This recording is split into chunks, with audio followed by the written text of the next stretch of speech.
Hello, everyone. Thank you so much for tuning in. My name is Trista, and I want to talk about how can we spot cowards in the church.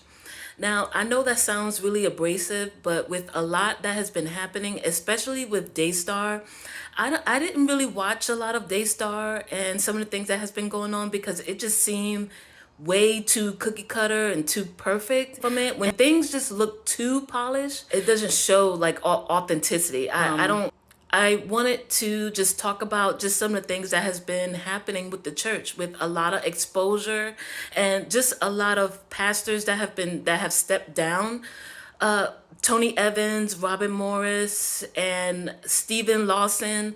There has been a lot of pastors that have stepped down from a lot of inappropriate behavior.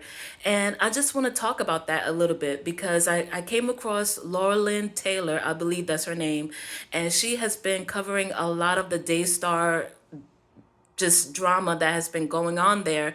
I think she used to work for Daystar and she had an interview with Julie Royce. Now, Julie Royce is from the Julie Royce Report, and I have grown to just really respect a lot of the things that she does because she has a heart for protecting the people that are in the church and not some of these leaders. And she have seen for myself, and I also as well have seen for myself a lot of crookedness that has been happening behind the scenes with leaders. And you see a lot of that in the government, but you also see it in the church, which it shouldn't be that way.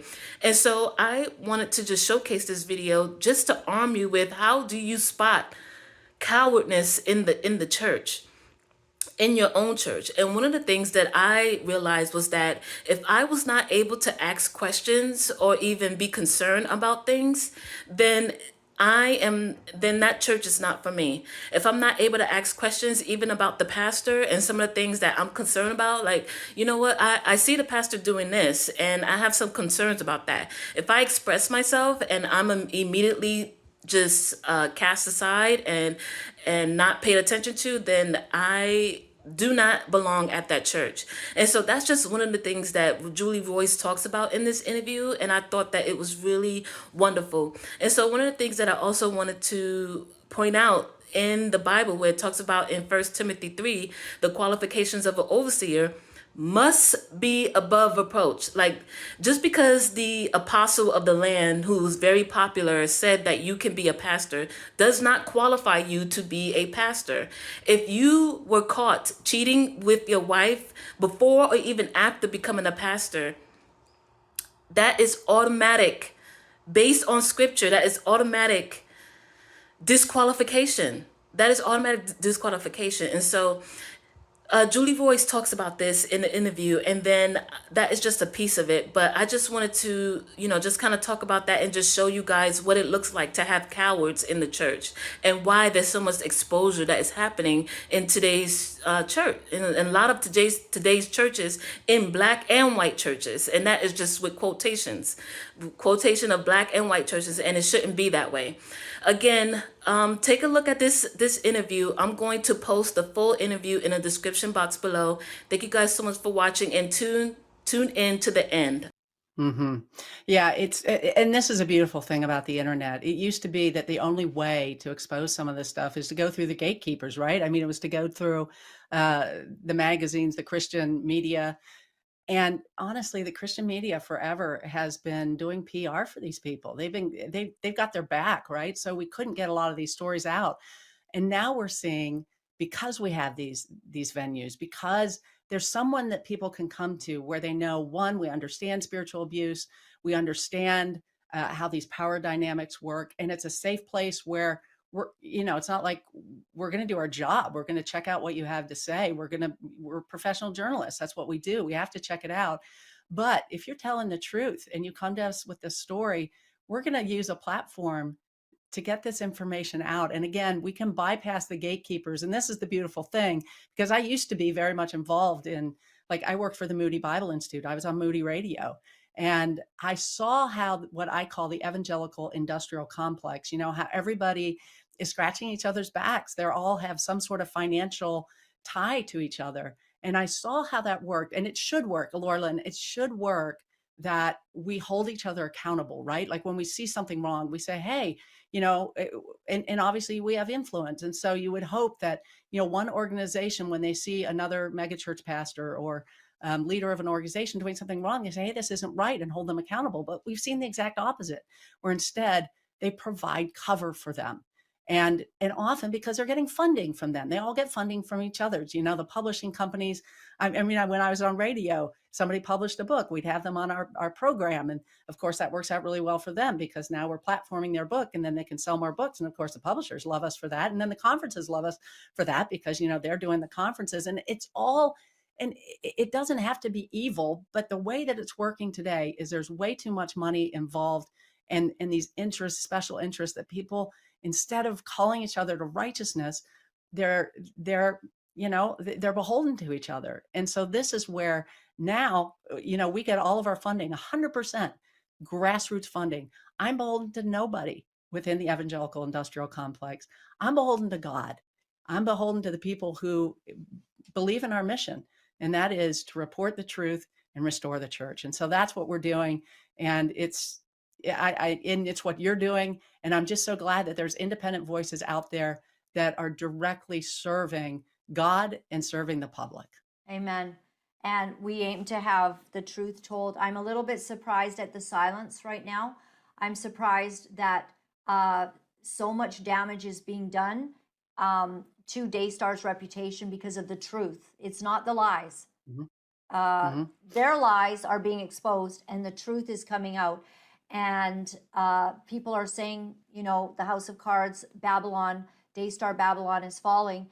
And these are the words of podcasters that are out there right now. And all of this is happening. But the people, maybe you would say, okay, men of God, women of God, the prophets. I love Amanda Grace. Amanda Grace is speaking quite openly. She is very burdened by all of this. She's a neat lady. But, many people are just not willing to step into this because, well, you know what? They might never be a guest on Daystar again should she survive this. They will never be allowed to have a show on there if they speak a word or come, So they can't even navigate gently to do this because they're just too afraid. And, in Revelations, it talks about those who won't make it to heaven. And on that list, it's not the murderers first. It's not the adulterers first. Mhm. It's not the liars. Mhm. It's the cowards. Yep. And we're seeing Yep. that typically. I've only had one other person say that to me, and it was Kay Arthur. And when I was reporting, and she knew some of the players, and she said exactly to me, where is this person? Where is this person? Why aren't they speaking? And I said, Kay, I don't know. I don't know, because they care more about their reputation. They care more about, about having, not burning a bridge. They care more about their career. And this is where I feel like in evangelicalism, we have completely forgotten that courage is required to follow the Lord. Like, you cannot be a moral person and be a coward. You cannot be a moral person just because you abstain from sex outside of marriage and don't drink and don't smoke and don't do all these things. Your religion is worthless. It is worthless if you're not standing and taking a stand for righteousness when God tells you to do it. And it's really when the rubber meets the road. And I see all of these people on Daystar right now who are cowards. They're afraid to speak. And we know that people are leaving because we've heard, they won't even verify it to us, but they're going to leave. And I think they're going to slink away quietly. And when you say you're surprised by the silence, I wish I was surprised by the silence, Laura Lynn, but I'm not. When I reported on John MacArthur, the supposed greatest, expositor of the 20th century or 21st century, nobody. I had so much documentation that he not only had covered for a pedophile, but had punished his wife, excommunicated her publicly in front of the whole church. This is a woman that was abused and had her children abused and her children, strangled. And then he excommunicates her because she won't take an abuser back into her home. And then several years later, when he's sent to prison, he's still in prison serving for sexually molesting his kids. John MacArthur has never owned what he did for that. Never. And none of his circle has ever held him accountable for that. They just keep, putting them at the conferences, getting them at the Getty Sing, it disgusts me. And I think it disgusts God when we have this kind of stuff going on. God cares for the vulnerable. God cares for the woman who's abused. God cares for the children who are abused. And we have to care for them too. That's God's heart. And yet we get up in these pastors and these preachers get up and they say all these beautiful words and they don't care. They don't care for the people. And someday they're going to stand before God and they're going to give an account for what they did.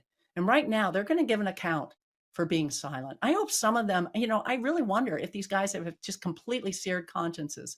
And yet they're the ones that supposedly are preaching the gospel to the masses. And I find often the people in the pews are more righteous than the people up front. And that's the state that we're in right now. Oh, wow. That is a very powerful statement. And that is exactly the state right now, because what's happening is the people are speaking. Thousands and thousands, I would dare say near 1 million people now seeing all of these videos, getting involved in the conversation, and knowing in their heart of hearts that something is very, very wrong. Thank you guys so much for watching. I prayed that this video was very encouraging for you and that it just answered a lot of the questions that you may have. And I just wanted to also mention that in my last video, I did mention that I was going to post the 5 documentaries that I recommend going into the new year. I'm still going to do that. It's going to be next week. And it is a very long video. I'm just doing some editing to it right now, and I'm hoping to have it by next week. So let me know in the comments below some of the questions or just some things that were very encouraging to you. But thank you guys so much for watching. Tune into my next video, and God bless.